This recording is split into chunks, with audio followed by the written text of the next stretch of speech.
Go ahead. John Ross Rule. This is the factual timeline. Born in 1930 on a farm in Ottawa, Kansas.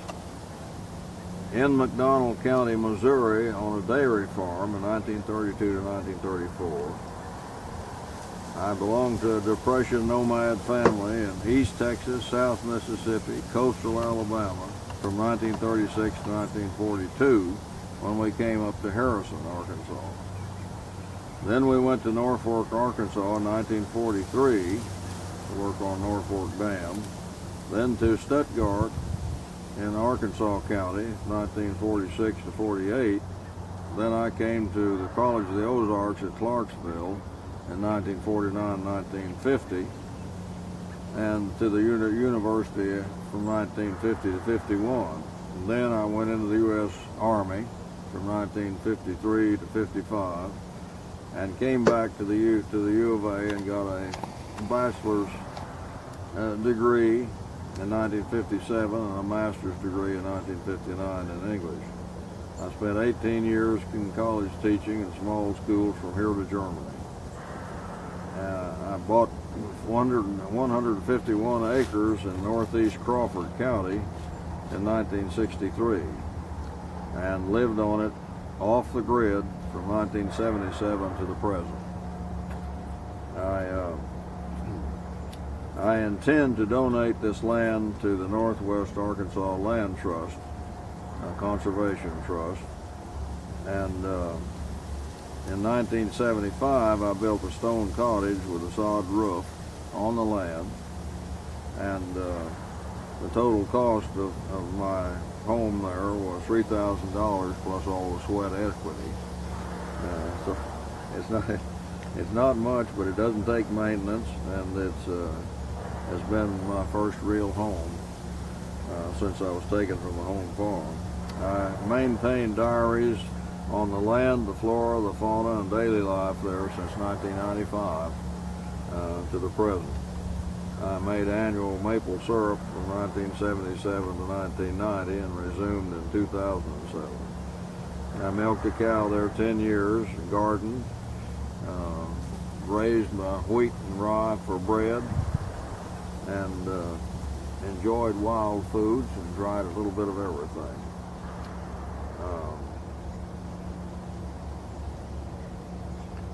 There has been a gap of several years in my participation in Sierra Club and NRDC, maybe 3 or 4 years, but I feel that I'm back to enough economic sufficiency that I can resume my activities such as they are. I have always had a very close emotional relationship to nature. In fact, it was my sanity during those 12 years or so that we were nomads, job gypsies, from Kansas to the Gulf and back to the mountains. I've been an outdoor enthusiast and a fly fisher since I was 13, and but I no longer enjoy really catching and killing things exclusively. I'd rather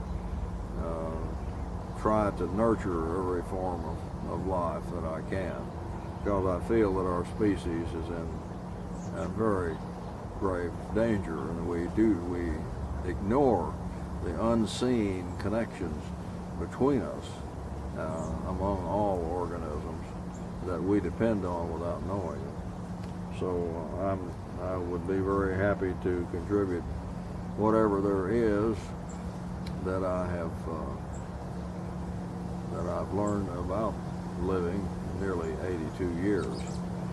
When I was 15, because the Corps of Engineers had dammed up the North Fork River of the White,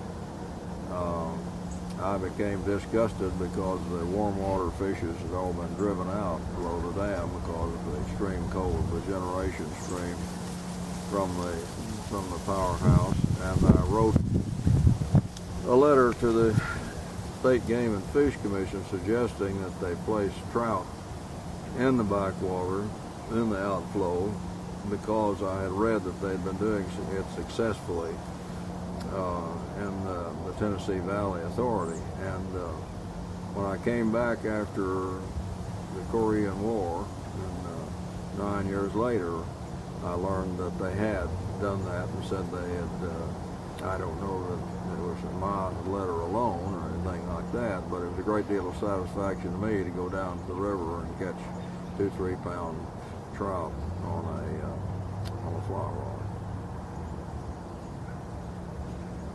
That's pretty much all I have right on that one. I did mention that hadn't mentioned that my granddaughter was very attached to the land, which I hope to donate to the land trust, and that she made a little film about our life there, in which I do quite a bit of description of the way we live and the satisfaction we got from it. Okay.